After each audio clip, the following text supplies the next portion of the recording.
Hello, everyone. Welcome to the new improved face check, which is kind of like the old face check.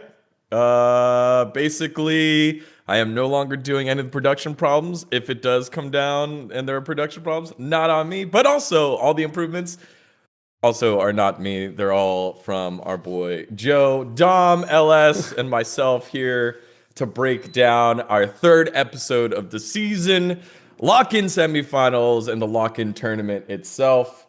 How's everyone doing? How are both of you doing? Dom, how are you doing today, man? I'm doing great, man. I'm actually so excited to show off the control and like the epic pen and all that stuff that we got later, dude. I'm just waiting until we can debut the new tech and see if it breaks. Yeah. LS, I saw you were eating earlier. What did you eat? What did you have? Jajangbap. Korean viewers will, they'll understand. Jajangbap. Means like jajang rice. Yeah. There you go. Nice. You can get it in K-Town. Maybe. All right. Actually, well, it's Chinese food, but it's Chinese food in Korea. So you can't get an actual Chinese restaurant. I wonder if it would be in K-Town. I actually don't know. Oh, they got everything in K-Town, man. K-Town's true. Fucking huge. I will go venture to see. I'm having some fudge brownies since everyone was feeding off of fudge this past weekend. I figured, what a great time. Oh, man.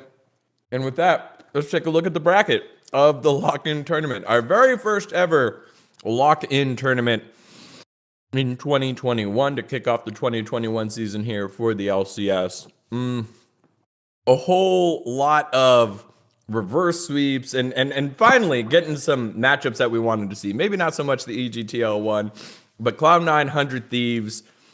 It was quite a mess. But it was entertaining. Cloud9 using their reverse sweep energy very early on in the year, and then trying to do it again in the Cloud9 TL series, which was lauded by so many people as like such a great series, proactive play, teams just fighting back and forth. We got to see Fudge turn into Sludge, back into Fudge, and then back into Sludge for Game 5.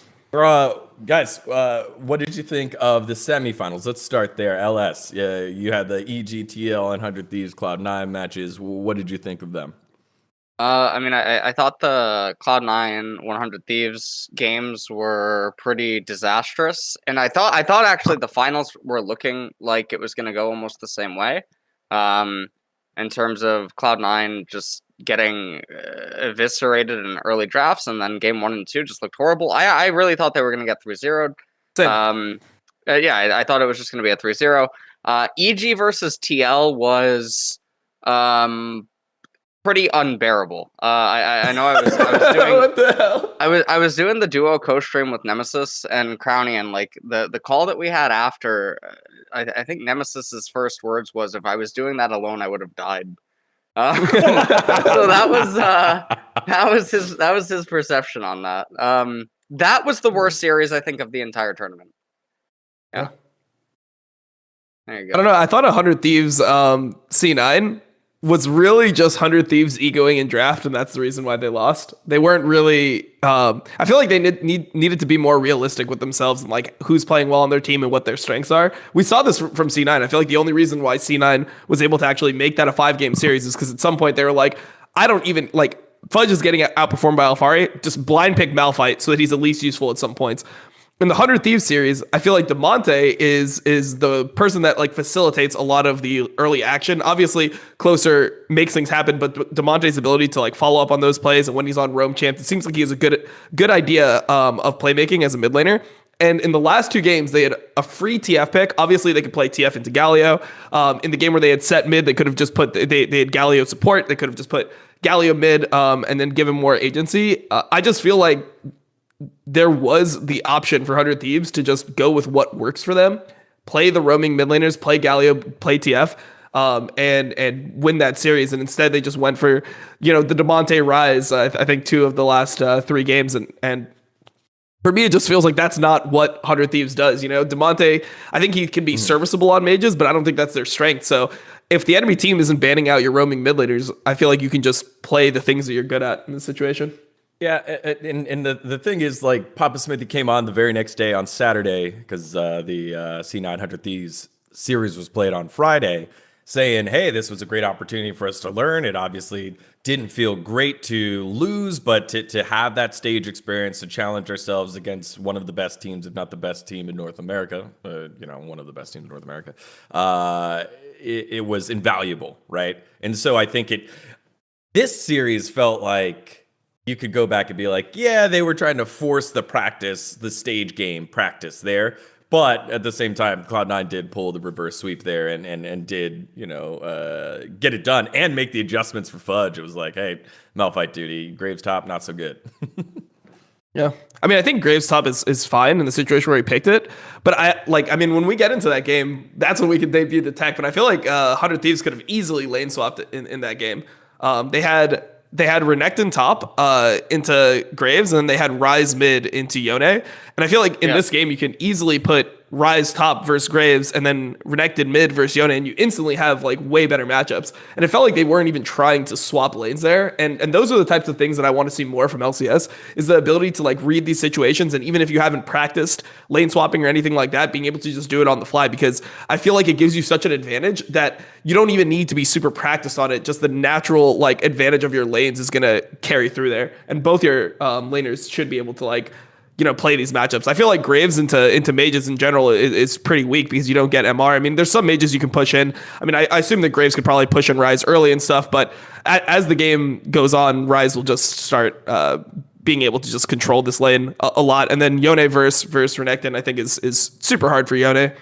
Maybe you don't have the kill potential on lanes that you do with like Renekton Nidalee top lane, but it still should be just a good enough lane that you're able to get advantages elsewhere. So instead of maybe playing for the gank, the Renekton Nidalee gank, you play for Renekton pushing in the Yone and invading onto the Udyr with Nidalee. And I think that's just an easier win condition to play to in this game. Yeah, I mean, the swap should have been really standard. Renekton's one of Yone's matchups that he can't really handle. Aurelia is another one. Pantheon was also one. I imagine Pantheon still is. I mean, there's a couple of matches that Yone, even in mid lane, has a really hard time dealing with. So not seeing the swap is obviously problematic.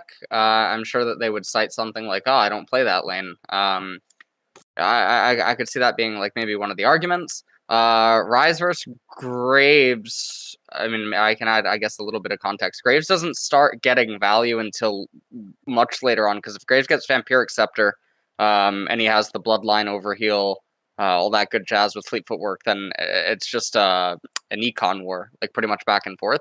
I mean, are we pulling up this game at some point? I mean, Blabber's we can do it. Full.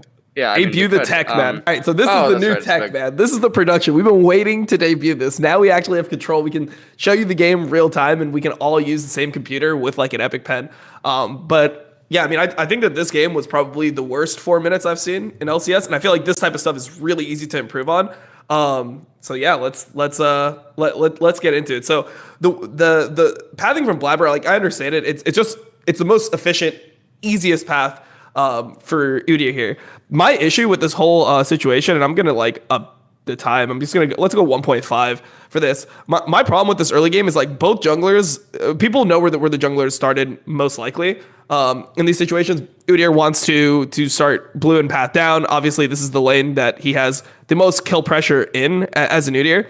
And if you see like Udyr pathing down and you see the Nidalee pathing up, it seems like both opposite lanes are not playing respectfully towards jungle pathing at all. So 100 Thieves should be thinking about like the 3:10 timing where Udyr is going to be done with his full clear. So we see Udyr clearing. He's going to be able to hit this 3:10 timing. Nidalee does a little bit of a deviation in her pathing, so maybe there's more of an excuse for Fudge here. But Millie ends up skipping the golem, so that ends up being good for her to hit a timing that maybe Fudge wasn't expecting. That being said, like if you look at Fudge's wave, I'm just going to pause right here. If you look at Fudge's wave, he should have either the wave shoved in a wave earlier, or he should like be letting controlling the wave to like potentially even freeze from early game, because you essentially just control this wave as Graves versus Renekton. So he could have pushed on wave 2, he could have pushed on wave 3. I feel like this is actually really bad, because if he's opening himself up to a gank, he's all the way pushed up through the lane and he ends up living here. But you'll see on the replay that this is just like a situation where you should die 100 times out of 100. So here we go. Both lanes misplay at the same time. So Nidalee actually thinks that there might be a ward in river. So this, we can see it on the minimap. Jesus Christ. Renekton flash stuns the 1.5 second Fury stun, and Closer somehow misses the spear on the stun target. Fudge is 100% dead here if the spear lands.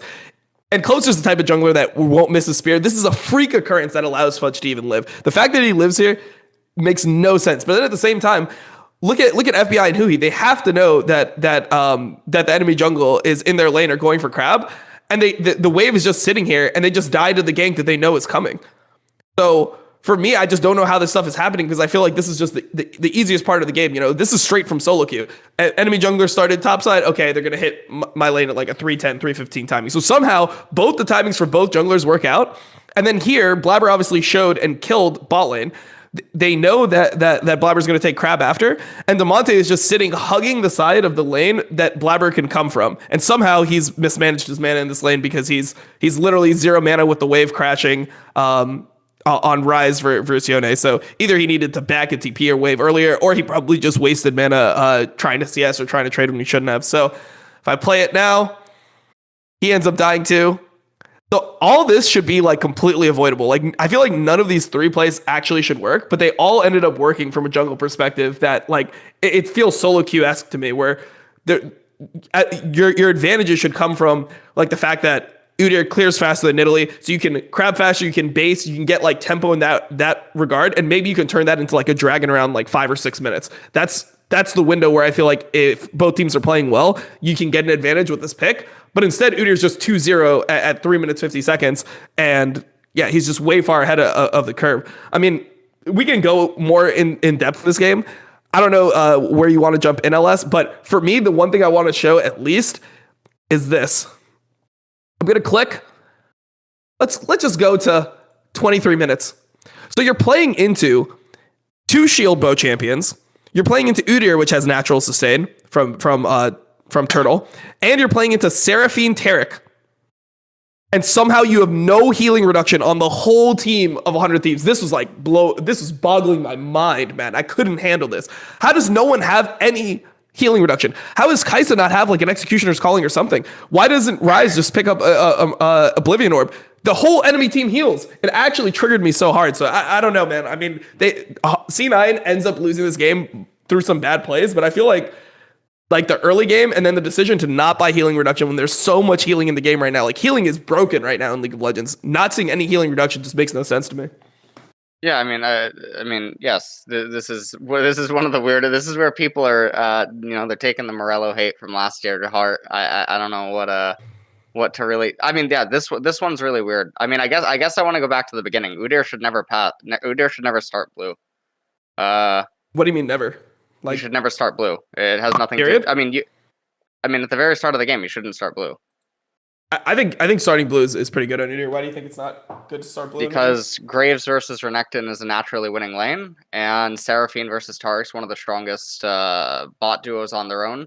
But the way that waves 1, 2, and 3 plays out in bottom lane, they can't prevent cheater recall against Kai'Sa and Alistar. So if Kai'Sa and Alistar play correctly anyway, Udyr has no value pathing bottom, but if he paths top lane, then Graves gets the cheater reset for free. And then Graves, or Graves can stay in lane wave 4, and then Udyr gets left side crab. And then he protects Graves. And if you protect Graves, then Renekton can't play. From my perspective, I feel like if the Graves, like, I'm not sure how impressive the lane should be. I would assume that when you play Renekton, and like this isn't even a Renekton that's playing to survive lane, right? Like, you could obviously play with like Doran Shield and stuff so that you pretty much can just like go down a small amount of CS, but you won't ever get killed. I feel like starting blue is actually not bad, because the first clear is just going to be whatever, but on the second clear, you're going to be able to potentially pressure Dragon depending on how the Yone matchup goes. And yeah, I mean, if Graves gets a natural lead, like, I don't know if Graves just can't control the wave, but I feel like in the situation, Fudge can play the wave so that it's in front of his turret and he can't be dove. It feels like every time somehow Fudge just ends up in the worst situations with his lane state. So I'm not sure if it's just disconnect with him and his jungle, but for some reason, his lane is always like right outside the enemy turret, not completely pushed in when the enemy has a gank timing. When is just to clarify, LS, what is a cheater recall? Like, specifically waves, and what are you looking at when you call a cheater cheaters recall? when you cheaters when you pile wave 1, 2, and 3 in such a way that you crash it onto the turret and get a free base. Because opponents don't have enough damage to clear the wave and then push back wave 4 before wave 5 would arrive. I mean, there's some champions in the game that can resist it. They do have enough wave clear, like Gnosis with E can do it in some matchups. Yasuo can do it. In some matchups, Alawi, Yone can also do it. There are various champions that can do it. I mean, the thing here is that I would just say, like, okay, if we use inductive reasoning, right, we sequence this out.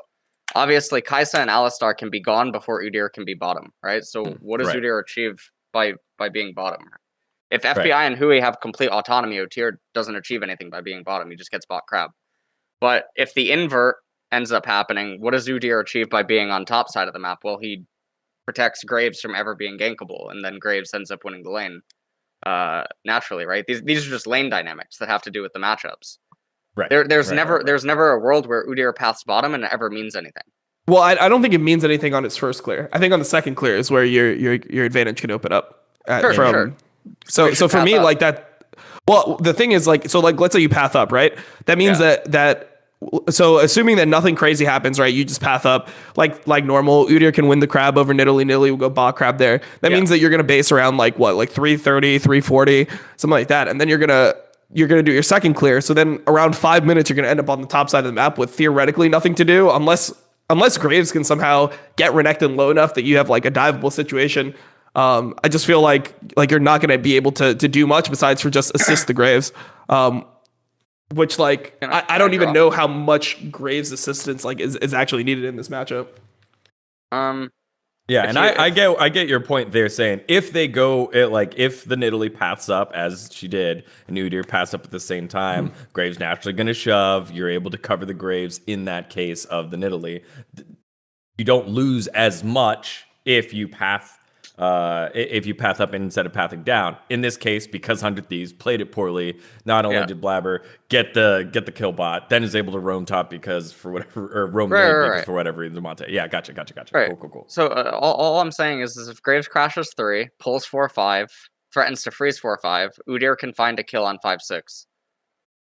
Got it. But if Seraphine Taric, if Kai'Sa Alistar crash 3, Seraphine Taric become very strong at level 3. It's actually not like Sona Tom or Sona Taric. It's very different because of their power, mostly attributed to Seraphine.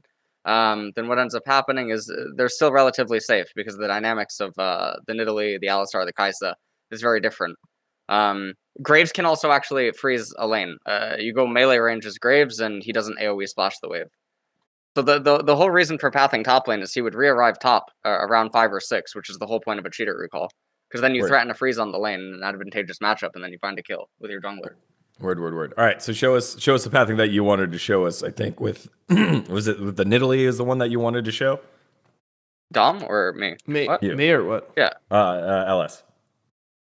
I think we showed everything we wanted to show. Yeah. I guess the thing that I would also say about Udyr that we skipped over, because I played a fuck ton of this champion. So one thing that I would say is also starting blue buff. No, I've actually played a fuck ton of the champion. I know. Yeah, like this champion is like pretty much what I'm like one tricking and so. So I'd say the other thing is when you start blue on Udyr, it's like a lot like the pathing makes a lot more sense because it's just faster. Because the way that Udyr plays, you're gonna start with Tiger into Phoenix, right? So. Yeah.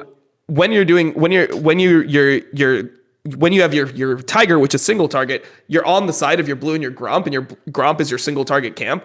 Whereas like when you're doing your 2 points in R, which will normally happen at level 3, it's better to be like clearing the AoE with your R and it'll make your clear faster coming down here because then you're doing Wraiths, then you're doing Golems. Both of them will have 2 points in R. And yeah, you just end up clearing like 5 to 10 seconds faster by going in this order because of how much faster your 2 points Phoenix clears the race in the Golem. So, well, you can get leash on red side because Seraphine and Taric can't shove. So they don't have a reason to be in the lane, so they can leash red. Sure. I mean, I guess they can leash red, but then there's like 100%. Like the advantage here is that with no leash, then they theoretically don't know where he started. Yeah, I mean, that's the thing. So in the anyway, stuff like this was prevalent all throughout the tournament for Cloud9. It's yes. I tweeted about this a few times yesterday. I think like stuff like this is why I think that Cloud9 throughout the entirety of the Lock-In tournament, VENN and Vulcan are like the best performing two, then Blabber at third, and then Perks and Fudge at 4 and 5. In terms of player performance, right? But there's been times where Blabber just, I regardless of like the results-based analysis, like him, like in this game, right, getting a kill bottom and then getting a kill on Rise or something. There's a lot of times where he just does things that are not congruent with what should be the early game pattern relative to the lanes, and he just does a lot of arbitrary stuff, and he'll just run all the way in. So that's pretty much that. When you're looking to call this out and correct this, now what is the conversation? Who should be leading this? Is this a reign over type thing as coach of Cloud9 now that should be saying, hey, this is what you should be doing? Is this Fudge that needs to be communicating better on like what his lane needs to help Blabber set it up? Or is this Blabber that should be dictating this on like, hey, this is how I want to play the lane? I would argue Blabber probably doesn't know it. I would speculate that he doesn't know it because he doesn't know lanes. I mean, so for me, this is where stuff gets hard, right? And when it comes about, I mean, people will say it's communication, but I don't think it's communication. I think everyone should understand why you're doing the things that you're doing. I think part of it could be confidence, though. Like, I was just gonna say, like, how much do you think actually factors in? You can definitely continue with your point. I just want to say, how much do you think it factors in that like Fudge has, when they have played to him, like when they were playing to him earlier in the tournament, or they were trying to like set him up more, he was underperforming with those leads. So it feels to me like just in general, in terms of map resources, in terms of draft resource, Fudge is just getting less and less because at least for this tournament, he seemed like one of the worst performing members of the team. So it was the worst. Yeah. So for me, like part of it from Blabber's perspective is like, hey man, like even if I path towards this guy, like how is he just going to botch his own advantages himself later on? Yeah, because for like, I mean, that's how I feel in solo queue, right? Like when I jungle in solo queue, if I know I have somebody that's like autofilled, for example, and let's say Fudge is the equivalent of like an autofilled player in the context of LCS, I'm not going to path towards them. I'm going to path to like the people that are like my challenger on roll bot lane or whatever. So I think that that's probably affecting also Blabber's decision, is like he doesn't have full confidence in his teammates. And yeah, I mean, Perks ended up getting a decent amount of flame, and I think Perks didn't play well by any means, but there were definitely situations where he was sacking himself for Blabber. Like he's TPing to Blabber's lane because of things that are happening. Partly that could be Fudge's lane, but it's also because of like Blabber's pathing. So it feels like they're investing a decent amount into him, and they're not getting much results. I mean, I think if we went into other games that Cloud9 plays, I mean, this happened to Alfari yesterday. Alfari died on Gnar. I mean, him losing his own flash, I mean, we'll probably talk about this later on. I mean, yes, that's his own fault, right? The follow-up dive where he ends up diving onto the turret isn't his fault. It's his jungler's. But, my Twitch chat, Twitter, etc., they perceive it as Alfari's. There's a lot of Fudge's deaths in the tournaments that aren't actually his fault. It has something to do with how Perks is playing a wave, like 60 seconds in advance, or it's how Blabber is pathing, right? This doesn't totally remove him or absolve him of blame in certain things, right? But I think that a lot of lanes have been really, really, really bizarre. And this has happened for all players, right? And again, to reiterate for morons that watch, Fudge has been the worst performing member throughout the entirety of the Lock-In tournament. But that has nothing to do with what should or shouldn't happen. I think the idea about Blabber not having confidence and so intentionally playing bad or non. Well, I don't think it's playing bad. I think it's just like trying to go for like different advantages. It's like if and to me, I think this is like even shown through the draft, right? Like, I mean, in what world is a team with confidence blind picking Malphite? Like, I just feel like that's just not a thing. What do you mean? I mean, when do you see people blind pick a champion like Malphite, not knowing the enemy matchup? Like Malphite's good versus like heavy AD comps. He's good in certain lanes, but I feel like the way that they're dealing with Fudge is they're like, hey man, like if we pick Malphite and we go Malphite, you counter pick with Gangplank, whatever. I mean, obviously they ended up with a team comp advantage. We can talk about like that individually, but just that in terms of just top lane, to me signifies, hey, we just want you to play something that you're going to be useful on later on, and we don't care if you're down 50 sets in lane, because we just want to get like something out of you, and we're trying to just make it easy for you to exist within the game. So yeah, I mean, like those types of things just showed to me that they don't believe that he can play everything. I mean, I even think that TL was like kind of blundering by banning out his Jace, because I feel like Fudge's Jace into, Alfari's blind, whatever, is not going to be the same. Like I would much rather see the Jace versus Nar matchup, Alfari versus Alfari versus Fudge, than I would like to see the Aurelia into Nar, where he can actually solo kill the Gnar a lot easier. I feel like the way that Jace has to lane is not as all in. It's more like accumulating like small advantages and then being relevant, where I'm not sure that Fudge actually can accumulate small advantages through laning. It seems like there's always something that happens where he just like throws it away. He loses his flash. He like pushes a wave that he shouldn't push, or like he dies to a gank that he should be aware of. There's always something that happens that ruins his lane. So yeah. We'll dive further into Cloud9 because they did make it further into the tournament. Let's close the chapter here on 100 Thieves. So we spent a lot of the replays showing this is how Cloud9 played it. Not optimally, but still were able to punish 100 Thieves very, very hard in that game 3. That swung it. That should have been the sweep of Cloud9. So this 100 Thieves roster, which looked very, very good coming into this match, but people still expected Cloud9 to win, but no one expected them to go up 2-0. What do we make of the team makeup going into the regular season, given that this is what we've seen after them melding for the off season, like 4 or 5 weeks before this tournament started, LS? I mean, I think I imagine that they'll get better over the course of the split. I think the best of fives. I think there's something worrying about the best of fives. Cloud9's Cloud9. I mean, in the TL series in particular. They start with what I perceive to be really, really bad drafts, right? And then they progressively get slightly better. And the series versus 100 Thieves, it was kind of all over the place. But when best of one format resumes, I think it's very scary.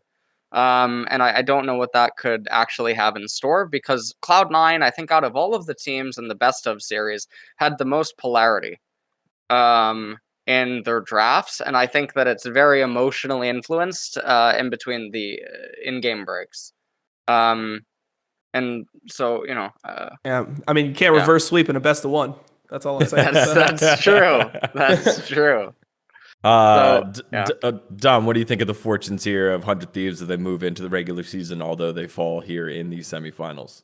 I wonder if they're going to be more realistic with themselves in the games, or if they're in the mentality of, hey, we're probably going to make playoffs either way, so we might as well use regular season to try to improve the things we're weak on. It felt like that was kind of how the semifinals felt for them, where they weren't necessarily doing the same things that they know they can do to win. They were trying to, give teams different looks, play comps that weren't, their strengths, and use the tournament for practice. I think 100 Thieves is not going to get as much better as C9, for example. And yeah, I mean, it feels like when I've been talking about C9, I've been really negative on stream. I feel like C9 is playing bad for them, but I guess there's something to be said for the fact that when Perks is underperforming, Fudge is underperforming, they don't even look good, they're still almost winning the Lock-In tournament. So, maybe if this team has some small tweaks, they'll be able to win some of these games. Right. And again, I think to just boost the public opinion and kind of give some context, having Papa Smithy on the desk right after your match, I think did a lot of good for 100 Thieves to ease the blow for the players. Even though they lost, it's like, hey, look, learned a lot. It hurt. And I think the way that it was packaged by that squad, that organization was really cool. Even Nadeshot tweeting out to the squad saying, hey, look, hell of a match. It happens, and getting your, Nadeshot himself to sit down and watch the match and put everything else on pause to watch it was pretty cool there by 100 Thieves. But looking a lot for the Golden Thieves as they move into 2021. yes, we'll get to the finals, but before we get to the finals, we had to know who Cloud9 was playing after they reverse swept 100 Thieves. That was the TL EG matchup where TL took it to EG, and I think we saw probably one of the biggest mental booms I've ever seen from a team in that game 3 when all of them chased Jetsons. Was it Oriana under the tower? And I was like, all right, GG, go next. We're ready to go to the season. We had enough practice against TL. So I can add some context here. I can add some extra stuff, do. Some behind the scenes stuff. But in terms of the pauses, the reason why EG looked so tilted is there kept on being issues on TL side. So the whole time, even though we got one big pause, that's not actually how it was for the players. The players were getting pauses every 5 minutes or something. And because they're on a delay, the broadcast is waiting until the problems are resolved to actually play it. So they were getting unpause for a minute, repause, unpause for 2 minutes, repause. They were getting these continuous pauses, and it ended up at some point just tilting the players because it's so hard to stay in the right mindset and just be completely thinking about the game when you have these huge breaks in between. Yeah, no, I agree. I think that pauses can definitely change the course of history. I think the biggest one in recent memory that I have, Gen G? I am almost yes. Okay, Gen G DRX. Please explain. That please is explain. I don't have context for this one. murder of. So basically, there was a 4-hour pause, and I was live through all of it. Okay, casting. That was definitely my trial as a caster. Okay, in my career. And you didn't fucking make it. You quit the next year, man. That was you know what? I just really couldn't. I'm like, you know what, T1, listen, we post them. Oh geez.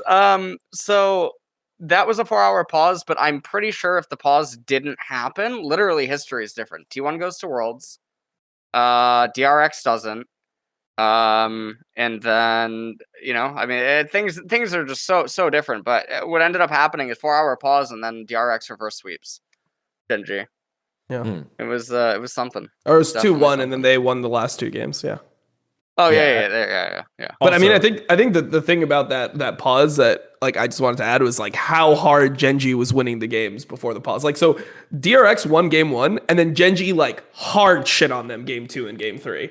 And then there was a 4-hour pause. Yeah, and then DRX looked good. So the momentum completely shifted. It's so hard to get absolutely destroyed 2 games in a row and then have only 10 minutes and then go back on stage and play that 4th game when you just got smacked twice. It's so much easier to have 4 hours because you can do whatever. You could after 10 minutes they let you talk.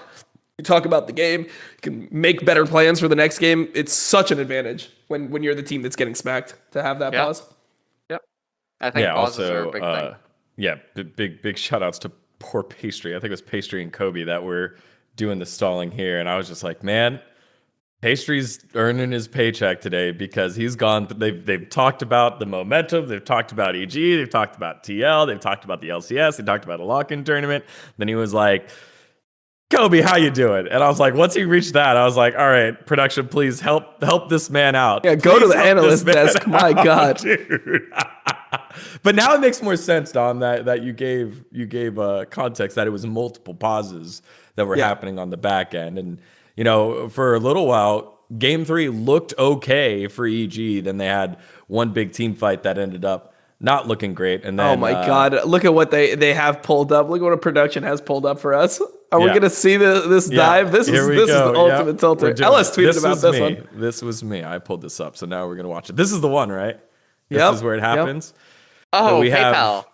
Yes, PayPal. This is we had the big recall earlier after they tried to dive Gnar. Impact tries to go back on in, and then you could just see, it's just yes, the rel into Oriana where it happened. It gets worse. Time. It gets worse. Here it is.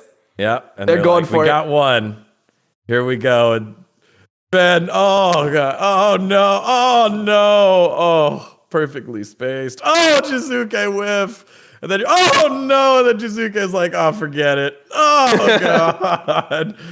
Yeah, that was that was one of the most egregious ints I've seen in pro play. Probably the worst one I've seen this year. Tactical too.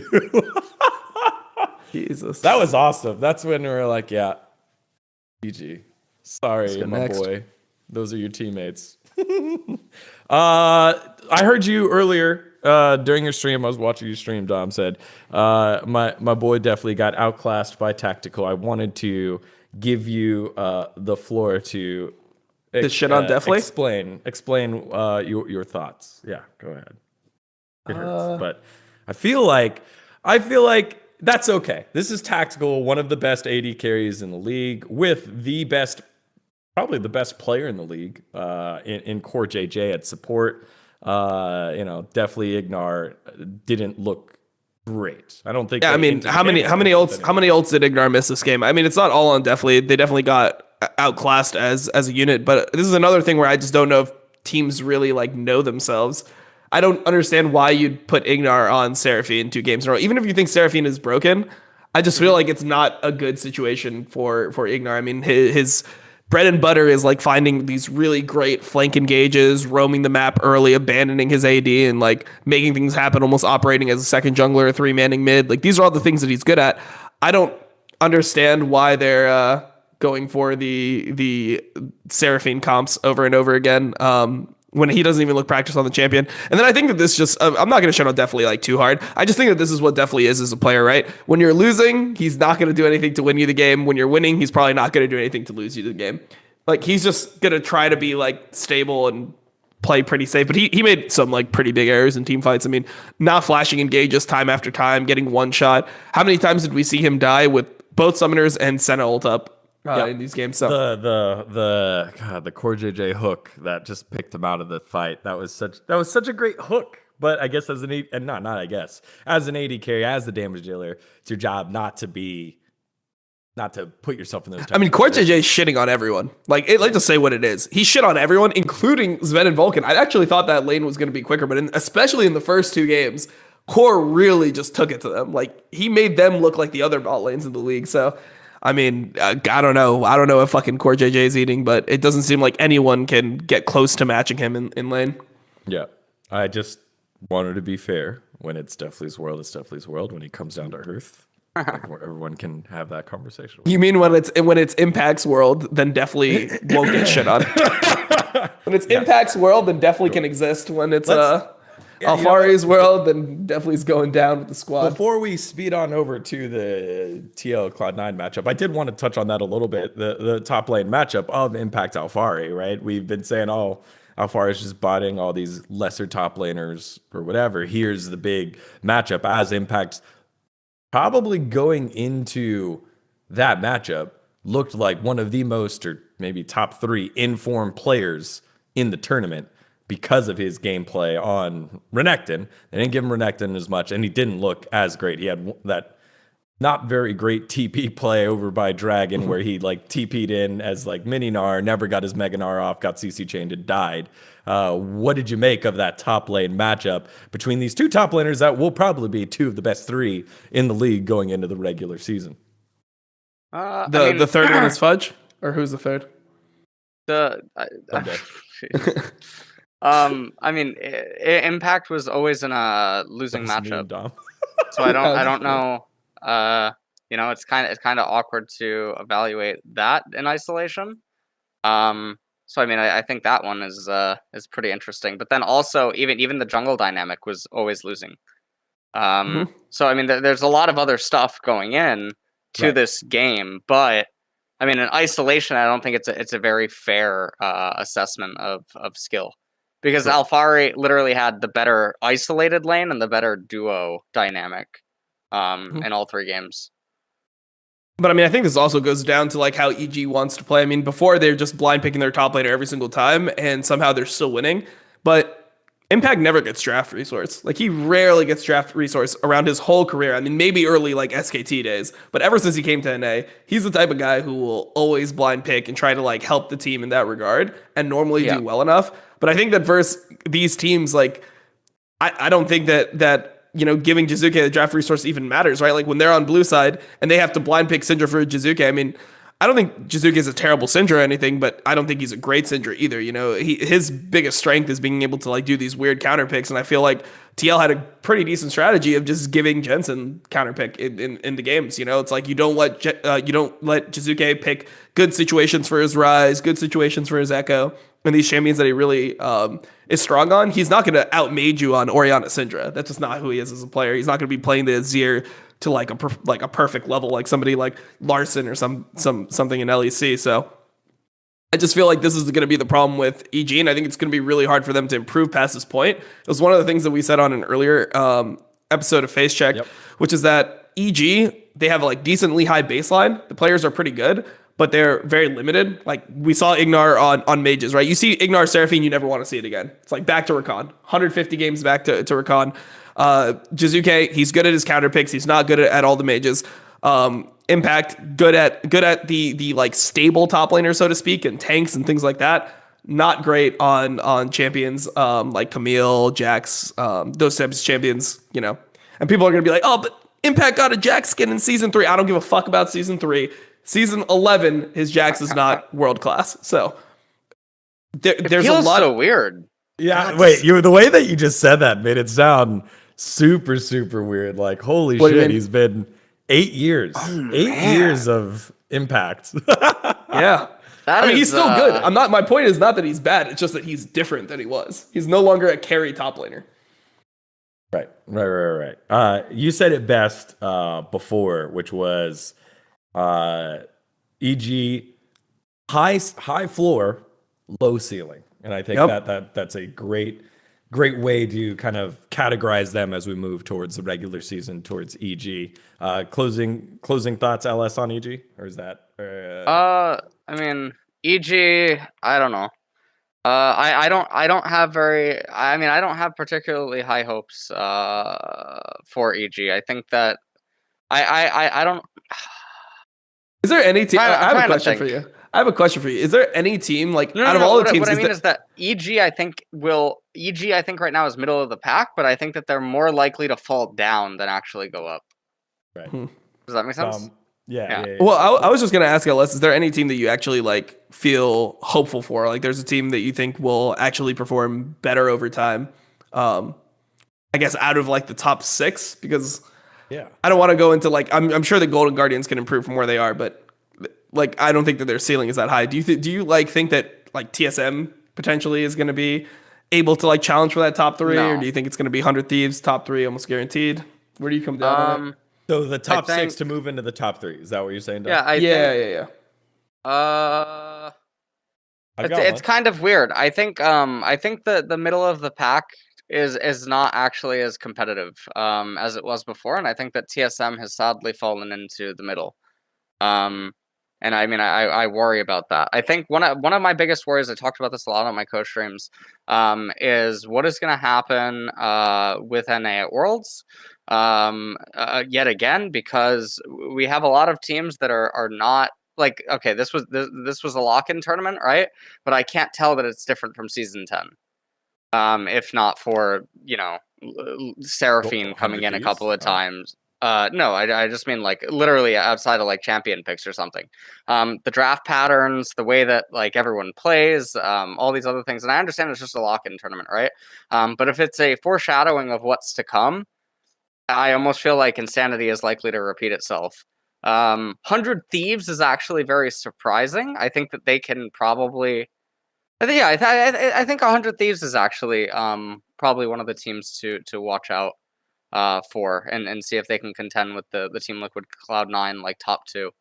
I think Hui's actually been looking surprisingly good. I think Hui, just in general, I mean, I love seeing these old players like, or play. I guess I shouldn't say old. I mean, I'm not sure of his age, but just how long. Hui. Oh, I mean, he might be old. Oh, he'd probably be old. But I had a really interesting.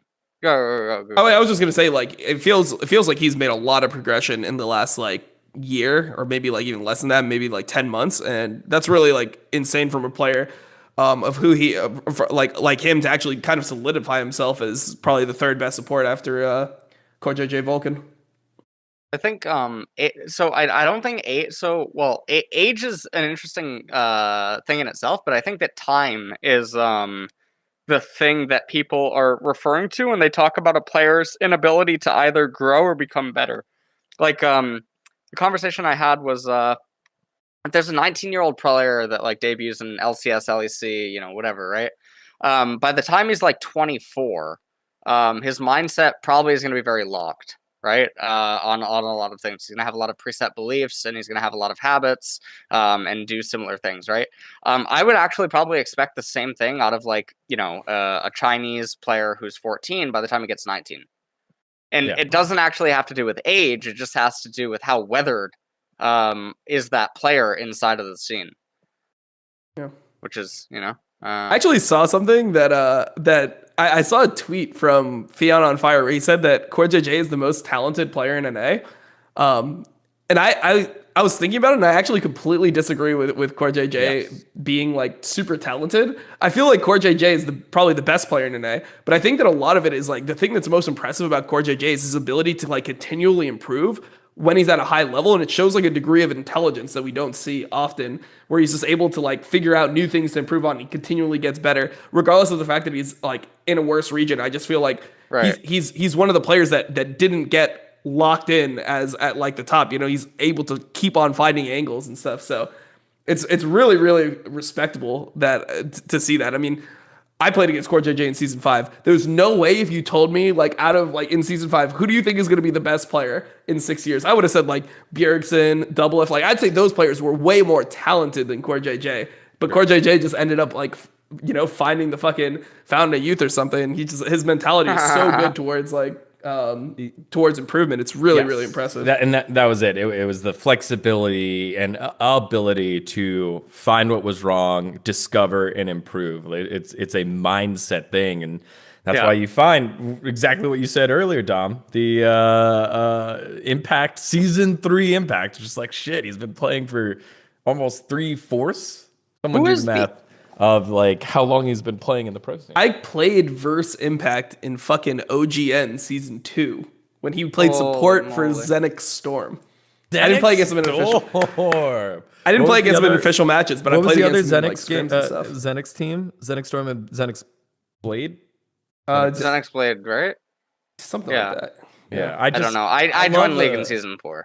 I loved the old OGN Korean teams. They all had 2 teams, so each team was named something different, right? It was like KT Bullets and KT Arrows, Jin Air, Green Wings, and Jin Air. Oh, I don't remember the second Jin Air. I think Stealth Falcons. Stealth Falcons, yeah, dude. Yes, sir. Oh man, all right. Sorry, we went down the memory lane. Happens. Also, GSG, one of the greatest games, NLB Finals 2013. Take the time to go look it up. Papa Smithy and Pacer Time cast that finals. Yeah. It was the Heimerdinger mid. It's one greatest piece of League of Legends esports history. All right, let's move on. Pumandu. That Pumandu, Heart, Acorn. All right, let's move on to the finals. Cloud9 versus TL here. We got the matchup that we all thought we were going to get, the one that we all wanted. Cloud9 literally took the long route there, taking 3 games in that best of 3, 5 games in the best of 5, and then bringing on over to the finals here and almost reverse sweeping TL until they harnessed the power of the bear. What were the big takeaways from this matchup that you had, Dom?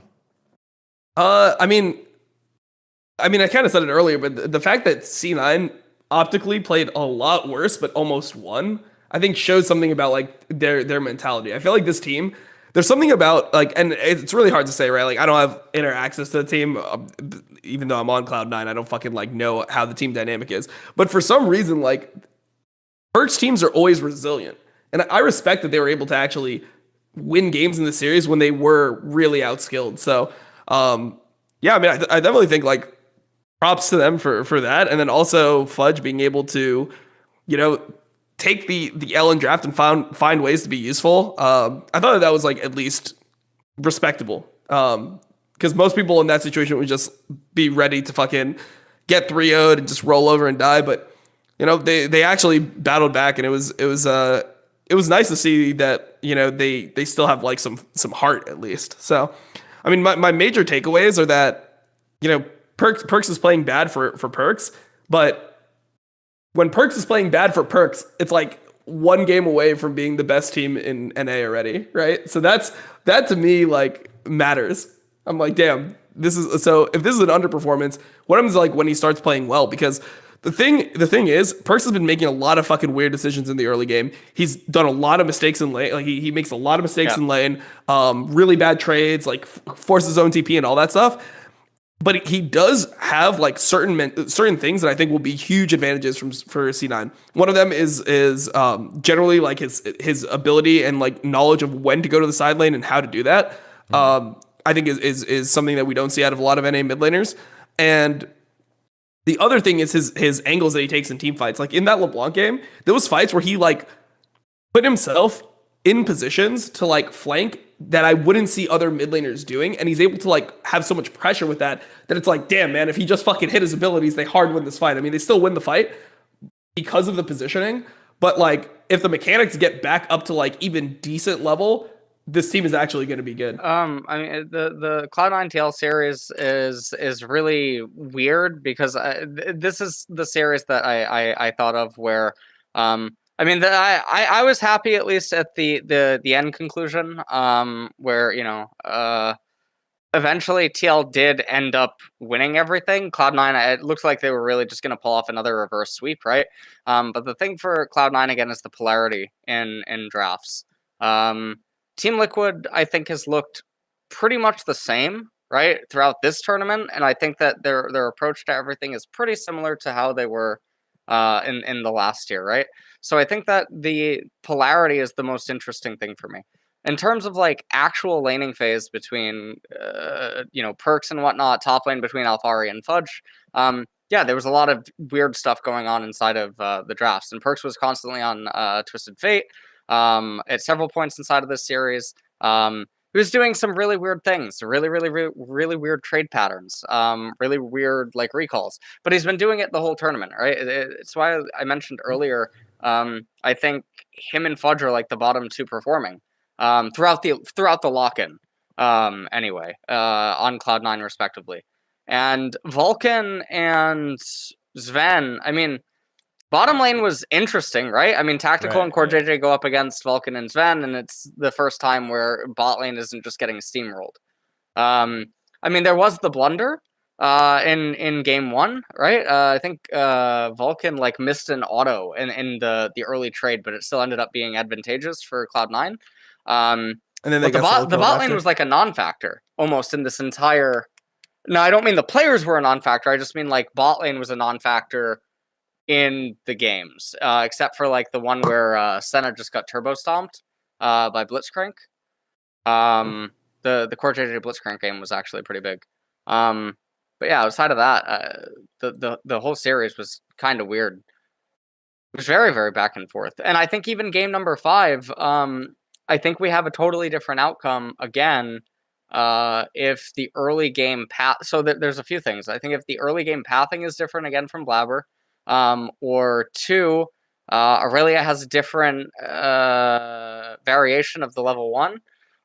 Where she can, Instead I think, of just walking in and getting absolutely murdered. Was a nice way to put No. it. That's prep. If you pull that up, he's ahead at the end of it, but he can auto the spellcaster to get 5 stacks on Aurelia, and then he wins the trade harder. But he also misspaces the parlay at the very end, but he's still ahead even at the end of the trade. That was one of the things that confused me the most on like Twitter and Reddit, is that people weren't aware Aurelia's still ahead at the end of that. But the dynamic of Gangplank Aurelia in the final game, the Udyr gank on Aurelia, if she gets the crash. If she gets the crash off, or if Blabber's there and that gank doesn't kill her, there's no coming back for Gangplank. If I rewind, so the reason that I call this prep is because you can go into 1v1s with your friend, if you're high MMR or something, and you can replicate this all the time. If you're low MMR though, this doesn't work. Your brain is bad. Just that's what LS is. Well, no, I mean only if you're high MMR. dGon is coping so hard. Yeah, no, what I'm saying, the mechanics and clicking and other stuff, you might blunder more often than not. But basically, if Gangplank doesn't interact with Aurelia, then this will always happen. The first 3 minions will always get at an HP value where Aurelia can just do the blade surges, pretty much always. So if Gangplank tries to always cheese the brush without influencing any of the minions, then Aurelia can do this blade surge thing. So Alphari is playing into prep. And Aurelia can just Blade Surge, auto once, pop the Bone Plating's going to fade. If immediately Fudge moves down and gets the 5th stack on Aurelia, then he can keep trading. But he immediately moves back onto Alfari. So he doesn't go for the Spellcaster to get the 5th stack on Blade Surge. He gets the Conqueror stack, and then right here, he's going too far forward. I mean, Parlay is up, but he goes too far forward. Yeah, he gets spaced. And that one's just not good. Now, at the end of this, the wave is still pushing back into Fudge. Because the proximity to the turret and the minions and where they are, what's going to end up happening is it's going to push back into Fudge. Because it's pushing back into Fudge, this is still winning. Gangplank needs to get the Sheen recall in the matchup. If he doesn't get the Sheen recall, or if Aurelia can like induce earlier recalls and go teleport for teleport, then it's winning for Aurelia. I saw a lot of people say that like Fudge opted into a counter matchup or that Gangplank beats Aurelia, but it doesn't at the highest level. We don't get to see this matchup played between two people that are often very good at Aurelia and Gangplank, so I would cite Korean like solo queue. I mean, I had the best Gangplank one trick in Korea, like living with me for 2 years, right? So this is a matchup that I've always been really excited to talk about, right? Seeing him either play against like Keen in top lane or Summit, and things like that. And Aurelia versus Gangplank is really deep, and I don't think it was talked about on the broadcast at all. But eventually, anyways, Udyr, we're gonna see. So the wave's coming into Aurelia. I don't know if I can speed this up somehow. Waves being pulled. This is all fine. Oh, what just happened? Oh, the replay. Oh, by the way, I hated the replay timings. Dom, did you feel the same way when you were watching it? Yeah, the replay timings were weird, but then also it's just like I don't know. I just feel like they were showing things that were like not important, or they would do like they would pan to things at weird times. So I feel like the replays were weird because they like would miss the most important action originally, and then it's like then they just felt like they had to catch everything else on the map. Just playing catch up on replays. I hate when that happens as a replay op, but you got to do it. But go ahead, show the second part that you're going with, LS. It's weird, right? Because we get this giant wave, right? Where Alfari is going to crash, and then the replay actually ruins it. So it's kind of weird to talk about. Yeah. We have to like rewind it, and it gets awkward for viewers. So this gank that Santorin's going to go for, this is the only hope. Now the thing is that Blabber has no value by being on right-hand side. So the reason why he does it is just because he knows he can't contest top crab, so he's just like, fuck, I want to get a crab. Like, that's just the jungle, like, ape brain kicking in. Right, like, I can't let myself get double crabbed here. So theoretically, what he should be doing is hovering topside, knowing I can't get crab here, but all he has to do, he's going to go top to try and gank Fudge. Yeah, I'm trying to think of like a different lane dynamic. So Gangplank recalls here, and he gets Doran's Blade, and he gets Corrupting Pot. So the lane's over. If Aurelia just gets the reset, even if Talia's behind, you can leave Aurelia alone for the rest of the game, and Gangplank can't recover. It's just the way the matchup goes. So if she just gets the reset, then the game ends, but instead she doesn't get the reset. She dies in a really bad position. Yeah, right here. So it's a really clutch gank by Santorin. If this doesn't happen, the game's over. Alfari gets crashed on, and then this wave, which we could identify as 1, will push back into Aurelia. Aurelia will freeze on 2. And if this ends up happening, Talia's camps come back up, whatnot. Talia paths back to top lane. Gangplank's out of the game because Aurelia just has a better reset, and Alfari's gated on items. And then Talia's free to play the rest of the map. But this doesn't happen, then Fudge makes a really huge fuck up. He TPs right back and then doesn't flash right away, I think underestimating Udyr damage. And then he just, this. He just loses the game. Game's over at this point, yeah. All right, yeah, it's super bad. I mean, there's like small micro things you could improve on. Like, obviously, Fudge should flash earlier. Like, he... Yes. But it doesn't matter. I mean, the other thing is, they somehow botched this mid play that should, I think, work 100%. The Talia TF combo into Jensen. Somehow Jensen gets flashed on, flash gold carded, and the Talia combo doesn't land, and he somehow lives. So he lives and he's a high HP. So they obviously just botched the combo. So they didn't even get anything mid for this play top. Oh yeah, the missed chain CC right on Alfari. Mm-hmm. Yeah, it had to be missed chain. I mean. I'm saying right now, mid lane, Blabber and Perks on Jensen, like there's action that happened that we missed completely. Like they didn't even show a replay of it. But Talia TF double flashed onto Azir, and Azir somehow flashed and is like full life afterwards. So something bad happened. Yeah. And I think that was a big takeaway from this series as well. It was just so much action. Even the broadcast couldn't keep up with it, or they're not used to the kind of action here in the LCS. And hopefully, as everyone on the analyst desk said, this is something that continues to carry on into the rest of the season, and that it's not just Cloud9 and TL doing it. I think a lot of the time in solo queue, you see players push the advantage way too hard for no reason. In the LCS, you kind of see the inverse. They're like, okay, we got our thing, and then let's back off and not throw it. Back in the old days of original Cloud9, it was, hey, we got this kill. What can we turn it into? They were always that quick into thinking what the next step was. And here we're starting to say, hey, we put some pressure on the map. We started a skirmish here. Hey, we got a summoner spell. What can we turn this into? Where can we fight somewhere else? And it led to a pretty aggressive back and forth series here. So when we peel out, we talked a lot about Cloud9. We've hit Fudge, we've hit Perks. We kind of have an idea on them. What do we feel like Team Liquid got out of this tournament? Because I've heard you both say, yeah, they were kind of the team that we knew they were, and they adjusted, and Jat pointed out at the end of the series, it was just bear difference. They gave Santorin the bear, and it changed things up. But what did we learn about this Team Liquid team from the Lock-In Championship? I mean, for me, like, at least I think that they can probably go back and like figure out what type of identity works best for them. Which I think, just based on how their team is playing right now and how good their balling is going to end up being like Alfari on like matchups and just playing weak side for most of it, and then Core JJ and Tactical just getting jungle resources, turning that into Dragon, and just being like kind of like how C9 was in spring of last year, where they just play around the bot lane, get the early Dragon, turn that into Herald, and they just play the game like super standard, like the classic way, because their bot lane's good enough to actually do it. The one thing that's like weird for me about TL is it feels like they don't take like many risks in draft, or like I guess I wouldn't even call them risks. It just feels like they don't want to go outside of their comfort zone a lot. They only play for lane. Yeah, and for me that's the biggest problem. I mean, I just think that that's going to be an issue eventually. Is the way that they draft too is like, also, I mean, there's obviously times where there's multiple different picks that are available to you. And when they get counterpick, it's like, okay, like Ori looks good here, Azir looks good here, like it's fine for the lane matchup, and like they don't ever pick to really like bend over their opponents in draft, which I feel like could be an issue. Like when I watch other leagues, people are willing to really hard counterpick you.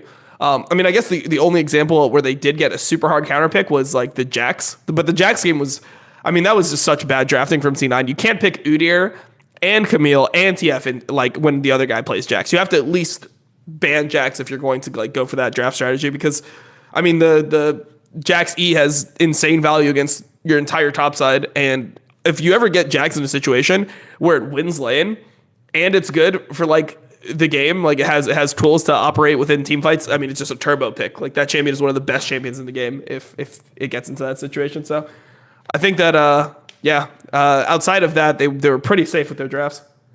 I think the worrying thing for me, and it's why I've said before that I think the only thing I'm looking forward to is C9 come Worlds. Only reason is because I don't believe NA teams will ever deviate from the I just have better players, or like we just have better players, we have better cohesion, or we're only going to play for lane. But then come Worlds, you're met with people that are better. And then that doesn't work, and then you just totally fall apart. So I think that's the same problem that's going to end up happening, because there's no difference, and it's seemingly anyway, if you look back over a long period of time, with TL's current drafts or how they conduct their drafts, right, in terms of like the phase or the order. There's nothing noticeably different, right? That wouldn't just be directly correlated to like patterns that might be present because of the meta. But with that being said, I think TL, what they do have is they have a jungler that when all the lanes are winning actually is relevant. So that one's pretty good. That one's, no longer do we have to just sit by and see nothing happen. When all the lanes are winning, and I think that's actually night and day. I legit think that Santorin being there is night and day with winning lanes. Yeah, I mean, for me, it looks like at least the positive that I see is like you look at TL, right? Even with their roster last year, they were able to almost make it out of groups in a group that had a semifinalist and a finalist. In there, right? So now that they've like upgraded, I feel like this just gives them higher ceiling. Like this team can potentially like make quarters and stuff now, given a decent group because they have better jungler, and then also I just feel like Core JJ has kind of kicked it up a notch from last year. Like he's so good now, man. Like the ways that he finds like hooks and the synergy, the tactical and Core have is super nice to watch. Like you see that they time a lot of different things, right? Like they're very good at, and this is the reason why the Blitzcrank pick works out. In this situation, they time like the Kaisa Q killing the minions with the hook on Sven, and that's why like C9 can't react to it. I mean, it's like very, very nice to see that they're on the same page, and that's just like that's something that I feel like makes them like when I see things like that, I'm like, okay, they're actually a good bot lane. You know, like there's very few bot lanes, even like worldwide. Like I watch LPL, I don't see bot lanes with this level of synergy very frequently, even in other regions. Can't speak to LCK too much. Like maybe Ruler and Life are good enough to make plays like this consistently, but I don't know. It's a little bit freaky. Like this is a play where minions. So there's 3 minions that he's standing behind. So the synergy to like Q and then throw the hook while the Q is in the air. Like sure you can react to this, but I mean part of like being able to react is it a prepared reaction or is it just a natural reaction? Prepared reactions are like 3 to 4 times as fast as natural reactions. So here like they just don't expect like this to happen because of the way that TL set it up. So these types of kills are really, really nice. I respect this stuff. Crazy that you look at this TL roster, that Tactical could be rated as the lowest rated player on this roster and how much he's grown. I don't know who I would say is the worst player on TL. I mean, they have really good players. They have really good individual players. Who is it? Is it Santorin? Is it Jensen? I mean, all these players are respectable. It's not Alfari. Yeah, I don't know. It's also like a terrible like way to look at this team, but you know, Tactical's the one that probably has the most growth potential, and how much time he's put in, how seamless he's slotted into this TL roster after again replacing Doublelift and feeling like, hey, this was going to be big shoes to fill. It feels like an afterthought that, you know, just a year ago he was a risk. You were taking a risk on this player to slot him in, and now here you go, and he's just rolling on through. The upside is that you have a bot lane that could potentially end up being like world class in terms of laning, and you have a top lane that could end up being world class in terms of laning. That combined with like a jungler that's smart about the game is a recipe that could just win you games outright at Worlds. So yeah, well, there you go. The TL Cloud9 series capped off this overall lock-in tournament. Overall, generally good. Lock-in tournament. It was fun. Good, it was guys, good. Right? Yeah. It was good. It was a very positive thing. Yes, like it. You know, again, we're kind of left with these kind of weird questions, like 100 Thieves. Like, did they force too much like stage time scrim in that winning? Like winning point, was it? Yeah, winning point there that they had when they were 2 games up, and then they ended up just not being able to close it out against Cloud9. But we still got some fantastic storylines across the board with all the teams that got to play, like Golden Guardians being much better than what everyone thought as the upstart young team. FlyQuest with Jose Diodo completely transforming it in group stage in a very small sample size and then getting pummeled by TL afterwards. So interesting to see what FlyQuest ends up becoming. TSM underperforming and being probably the biggest underperformer in terms of what we expect into the regular season and what we expect out of Sword Art and Huni playing together. Power of Evil slotting in for Bjergsen. And then CLG just kind of, still being CLG. 100 Thieves looking really good. And then EG, high floor, low ceiling. Sorry, LS, any thoughts there? No, I mean, I think I loved the plan. I think that some games were definitely resident sleeper, and it was It was definitely like being in a generic game at some point. But I think that overall this was really good. I also like. I mean, I like the whole format. I like everything. I'm actually not super familiar with like how spring split and world seeding works this year. Do either of you guys know? There's no spring split. It's just like one It's like continual something split. big, right? Okay. So And it's then one continual who goes to split Worlds? with a mid-season tournament, and then I think it's just top 3 teams at the end of Yeah, regular. it's top of, three like, teams I would- in the summer, so that you have all the teams that are On top. peaking at the right moment. But there's no gauntlet. There's no gauntlet. Correct. So based off of how some of the teams did Ooh. in spring split is how they're seeded in summer split, I believe. Okay.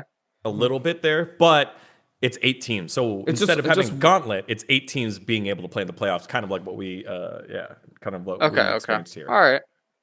Oh, so I mean, there's a third for. Oh, wow. There's a third, fourth place match then. yeah, Oh, that's spicy then. That's actually like that's nice. the one. But that goes wait, to Worlds. doesn't no? So actually, wait, hold on. Actually, I feel like maybe this is worse than having a tournament where first place goes to Worlds, and then you have a gauntlet like the play-in tournament, Like a right? gauntlet playoffs. Yeah. And then second and third go, right? Right.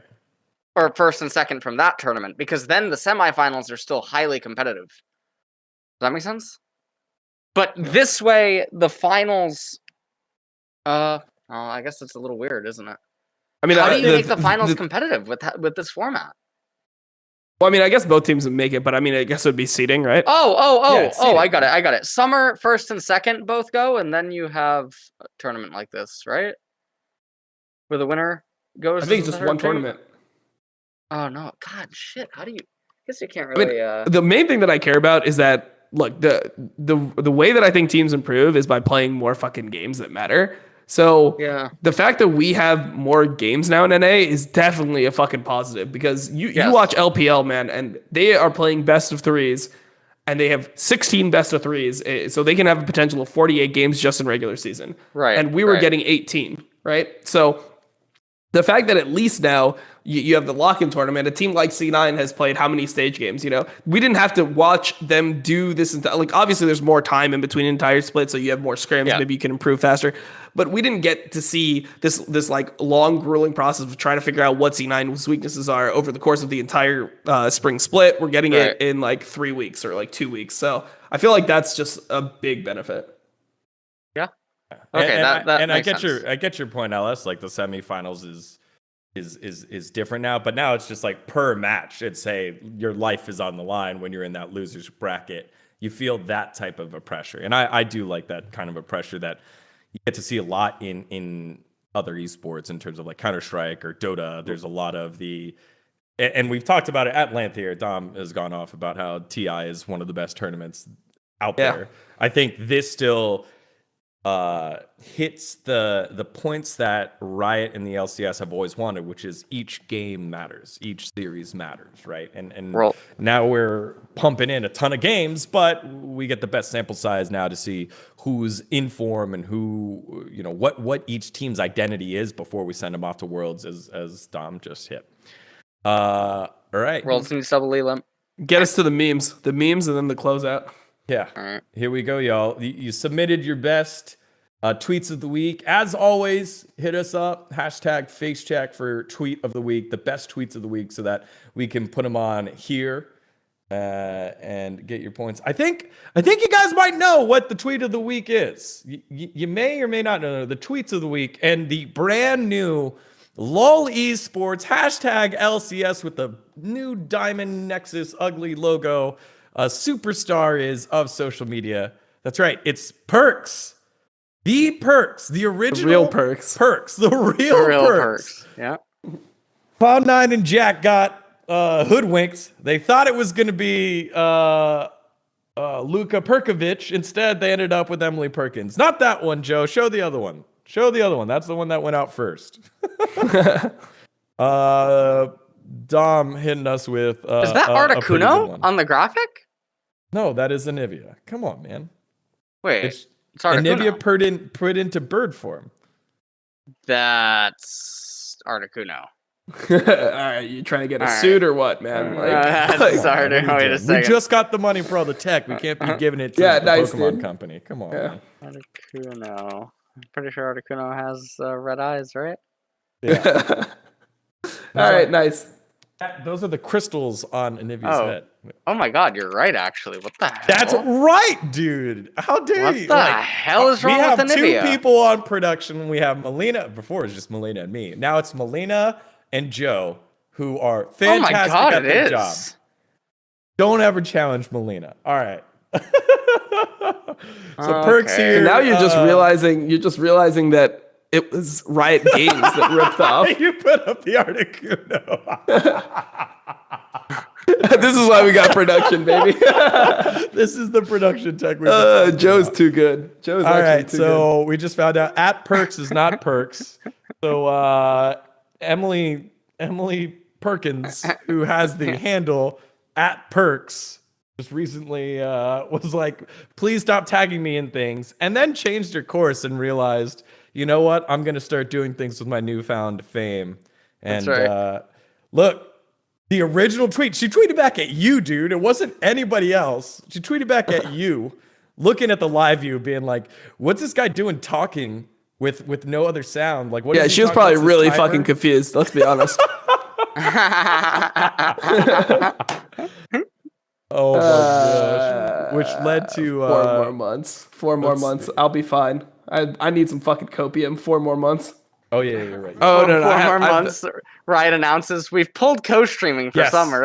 Yeah, like, Yeah, Yeah. pull up the prepped tweet. It's okay. In that case, I'll only be living for 4 more months, so we're all good. We're all covered.